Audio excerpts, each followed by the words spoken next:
हम सभी जानते हैं कि बिना फोकस के लाइफ में कुछ भी अचीव नहीं किया जा सकता। दुनिया की सारी नॉलेज का बेस फोकस होता है। इस वीडियो में ऐसी बुक के बारे में बात करेंगे जो हमें ये बताती है कि आखिर पढ़ाई में फोकस करना कैसे चाहिए। इस बुक की टॉप 10 मोस्ट इंपॉर्टेंट टिप्स आपके साथ शेयर करेंगे। लास्ट में ये भी जानेंगे कि आखिर क्या रीजन है जिसकी वजह से आप फोकस नहीं कर पाते हैं। और हाँ, आपसे एक प्रॉमिस करता हूँ, इस वीडियो के आखिरी तक जाते जाते आप भीड़ से बहुत अलग हो जाओगे। फर्स्ट, आप जब भी पढ़ने बैठते हैं तो आपका माइंड 8 से 10 मिनट का टाइम लेता है फोकस होने में, क्योंकि जब आप पढ़ने बैठते हैं तो पूरे दिन जो भी काम किए होते हैं या अगले दिन जो भी काम करना होता है उससे रिलेटेड जितने भी थॉट होते हैं सब माइंड में आने लगते हैं। इसीलिए हमारा माइंड पढ़ाई के लिए फोकस होने में 8 से 10 मिनट का टाइम लेता है। ये तो आप सभी का एक्सपीरियंस भी होगा। इसीलिए किसी भी सब्जेक्ट को कम से कम 1 घंटा जरूर पढ़ें। बार बार सब्जेक्ट चेंज करने पर या किसी भी तरह से पढ़ाई को रोकने पर हमारा ध्यान भटक जाता है और फिर दोबारा फोकस होने में माइंड को टाइम लगता है। इसीलिए जब आपका माइंड पढ़ाई में फोकस हो जाए तो बिना रुके कम से कम 1 घंटा जरूर पढ़ाई करनी चाहिए। एंड नेक्स्ट, जिस प्रकार एक योगी को ध्यान करने के लिए स्थिर आसन की जरूरत पड़ती है, उसी प्रकार एक स्टूडेंट को फोकस से पढ़ाई करने के लिए टेबल और चेयर की आवश्यकता होती है। हाँ, अब बहुत से स्टूडेंट ऐसे भी हो सकते हैं जो इतना भी नहीं कर सकते। अगर आप उनमें से हैं तो एक बात याद रखना, जब भी पढ़ाई करने बैठो सीधे बैठ के पढ़ाई करो, सोकर नहीं।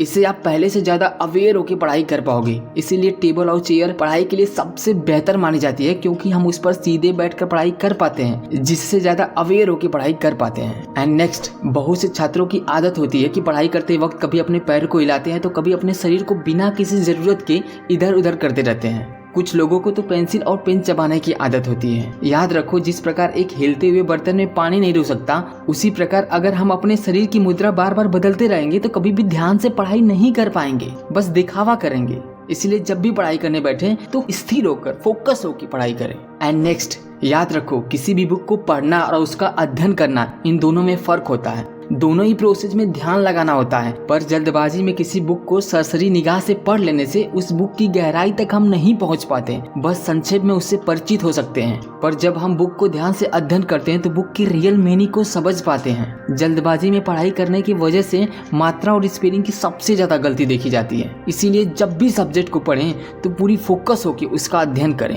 एंड नेक्स्ट, पढ़ाई करने से पहले परिवार के लोगों को ये बता दें कि हम पढ़ाई करने जा रहे हैं, क्योंकि जब हम पढ़ाई करते हैं और फिर उसके बीच में कोई बुलाता है तो पूरा ध्यान भटक जाता है। इसीलिए पहले बता देना अच्छा होता है। या आप डेली एक फिक्स टाइम पे पढ़ने बैठे हो, जिससे लोगों को पता हो कि इस टाइम आप पढ़ते हो, जिससे आपको कोई डिस्टर्ब नहीं करेगा उस टाइम। और हाँ, अगर आपको कोई काम करना है तो उसे पहले ही खत्म कर लो, या उसके लिए एक टाइम फिक्स कर लो कि इस काम को हमें इस टाइम करना है। वरना पढ़ते वक्त माइंड में बार बार आएगा कि हमें अभी ये काम करना है। पढ़ने बैठने से पहले पूरी क्लियर होके फोकस होके पढ़ाई करो। एंड नेक्स्ट, बहुत से शोर और आवाजें ऐसी होती हैं जिस पर हमारा कोई अख्तियार नहीं होता।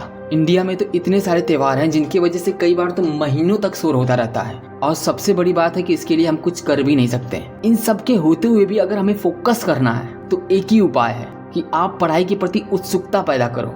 ये उत्सुकता इतनी होनी चाहिए कि बाहर का शोरगुल आपको पता ही न चले।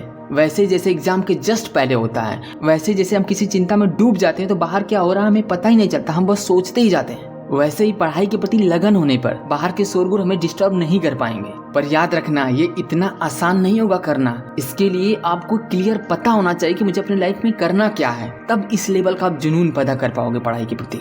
एंड नेक्स्ट, बहुत से छात्र पढ़ाई नहीं कर पाते क्योंकि उनका मन एक प्रकार का ख्याली पुलाव पकाने में बिजी रहता है, बेकार के सपने देखता है। एक बात याद रखना, ध्यान से पढ़ाई वही कर सकता है जिसका माइंड जागरूक हो, अवेयर हो। अब आपके मन में सवाल आ सकता है कि जागरूकता को, इस अवेयरनेस को बढ़ाएं कैसे? तो इसके लिए कुछ टिप्स हैं जिनको आपको अपने लाइफ में जरूर अप्लाई करना चाहिए। फर्स्ट, आपका माइंड तभी हेल्दी रहेगा जब आपकी बॉडी हेल्दी रहेगी। इसीलिए अपनी बॉडी को हेल्दी रखो। इसके अलावा अपने शरीर को, अपने बिस्तर को, अपने कपड़े को साफ रखो। इन सब का हमारे माइंड पे सकारात्मक प्रभाव पड़ता है। एंड नेक्स्ट, जो भी चीजें यूज करते हो उसको व्यवस्थित रखो, क्योंकि जब रूम की सभी वस्तुएं व्यवस्थित होती हैं तो हम किसी भी काम को करने के लिए मोटिवेटेड फील करते हैं। और ऐसे ही जब रूम की सारी चीजें बिखरी हुई होती है ना, तो हमारे माइंड पे इसका निगेटिव इफेक्ट पड़ता है। एंड नेक्स्ट, ऐसी चीजों को खाओ जो हमारी बॉडी के लिए, हमारे माइंड के लिए हेल्दी हो। एंड नेक्स्ट, जैसे हमें अपनी बॉडी को साफ रखना जरूरी होता है, वैसे ही हमें अपने माइंड को भी साफ रखना जरूरी होता है। इसके लिए सबसे आसान तरीका है,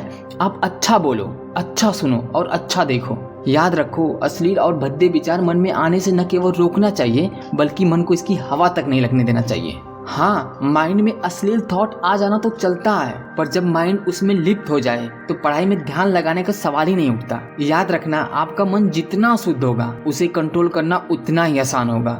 इन टिप्स को फॉलो करके आप खुद की जागरूकता, खुद की अवेयरनेस को बढ़ा सकते हो। एंड नेक्स्ट, पढ़ने बैठने से पहले ये संकल्प करें कि हमें 1 घंटा के अंदर इस टॉपिक को खत्म कर लेना है। ये बिल्कुल भी जरूरी नहीं है कि आपने कमिटमेंट किया है कि 1 घंटा के अंदर इसे खत्म करना तो आप खत्म भी कर लेंगे। आप फेल हो सकते हो, आप बहुत बार फेल हो सकते हो, लेकिन एक क्लियर है कि उस 1 घंटे में आप पूरी फोकस से पढ़ाई करोगे। ऐसे ही आपको पढ़ाई करने से पहले हमेशा खुद से कमिटमेंट करना है कि हमें इतने समय के अंदर ये चीजें खत्म करनी है और तब पढ़ने बैठना है। तब देखना आपकी जागरूकता पहले से हमेशा बढ़ती जाएगी। ऐसा करने से आपकी फोकस करने की कैपेसिटी बढ़ेगी। एंड नेक्स्ट, अगर आप फोकस से पढ़ाई करके लाइफ में कुछ बनना चाहते हैं तो आपको अपने लाइफ से उन दोस्तों को हटाना होगा जो आपको आपके गोल से भटकाते हैं या बेकार की बकवास करके आपकी मानसिक ऊर्जा को खत्म करते हैं। याद रखना, मानसिक ऊर्जा का एक बड़ा हिस्सा बेकार की बकवास करने में खत्म हो जाता है। इसीलिए आपको बस ऐसे दोस्तों से जुड़ के रहना चाहिए जो आपको आपके गोल अचीव करने में हेल्प करते हैं, जिनसे बात करके अच्छा फील होता है। एंड नेक्स्ट, श्रद्धा और प्रेम 2 ऐसी ताकत है जिनके बल पे आप किसी भी काम में डूब सकते हो।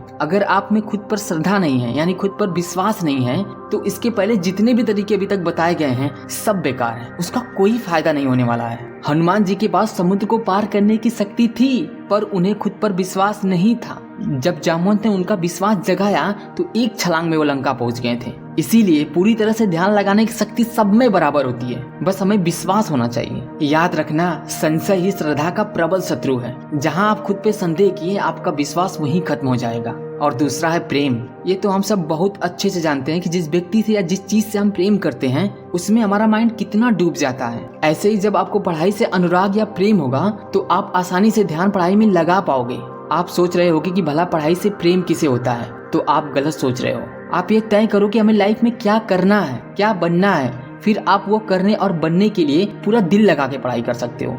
ऐसा करके आप आसानी से फोकस रह पाओगे। लास्ट और बोनस टिप्स, बहुत लोगों की शिकायत होती है कि जब हम पढ़ाई में अपना ध्यान लगाते हैं तो हमारा सर दर्द करने लगता है। इसका मेन कारण यह हो सकता है कि आपके मस्तिष्क में पर्याप्त शक्ति नहीं है। इसके लिए आपको योगासन का अभ्यास करना चाहिए और किसी अच्छे डॉक्टर से बात करके पौष्टिक आहार लेना चाहिए और अपने मन को अपने गोल पे लगा के जहाँ तक हो सके ब्रह्मचर्य का पालन करते हुए फोकस रहना चाहिए। याद रखना, ऐसा नहीं है कि आप ये सब बातें जान गए तो अब आसानी से ध्यान लगा पाओगे। भगवान श्री कृष्ण ने अर्जुन से कहे थे, केवल अभ्यास और वैराग्य से ही मन को एकाग्र किया जा सकता है। अभ्यास यानी अभी तक जो आपको बताया गया उन सब का लग के अभ्यास करना। वैराग्य मतलब इस टाइम आपके हाथ में जो काम है उसमें पूरा खो जाना, यानी पूरे ध्यान लगा के उस काम को करना और आपके ध्यान को जो चीजें भटकाती हैं उन्हें खुद से दूर कर देना। इसे वैराग्य कहते हैं। अब ये जानने के बाद आपको हाथ पे हाथ धरे बैठने के स्थान पे तत्काल पूरी शक्ति से अभ्यास करने में लग जाना चाहिए। अपने मानसिक ऊर्जा का सही उपयोग करना चाहिए। और हाँ, इसमें से कोई रीजन हो सकता है जिसकी वजह से आप पढ़ाई में ध्यान नहीं लगा पा रहे हो। फर्स्ट, हो सकता है कि जिस टॉपिक या जिस लेसन को आप अभी पढ़ रहे हो आप उसे समझ ही नहीं पा रहे हो। सेकेंड,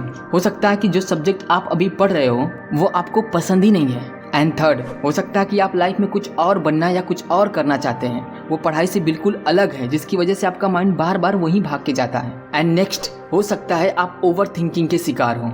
एंड नेक्स्ट, या हो सकता है आपको फोन चलाने और मूवी देखने की लत लग गई हो सकता है आप ऐसे लोगों के साथ रहते हैं जिनका पढ़ाई लिखाई से कोई वास्ता नहीं है। एंड नेक्स्ट, हो सकता है आपके घर में प्रॉब्लम होती हो जिसकी वजह से आप पढ़ाई में फोकस नहीं कर पाते हो। एंड नेक्स्ट, हो सकता है आपकी बॉडी में कोई प्रॉब्लम हो जिसकी वजह से आप फोकस नहीं कर पा रहे हो। एंड लास्ट, हो सकता है आप जिस माहौल में रहते हैं वो पढ़ाई करने के लायक ही नहीं है। हाँ, आपकी फोकस न कर पाने के और भी कई सारे रीजन हो सकते हैं, पर रीजन जो भी हो, अगर आपको पढ़ाई करना है तो इसे सॉल्व करके पढ़ाई करना ही होगा। Thank you so much.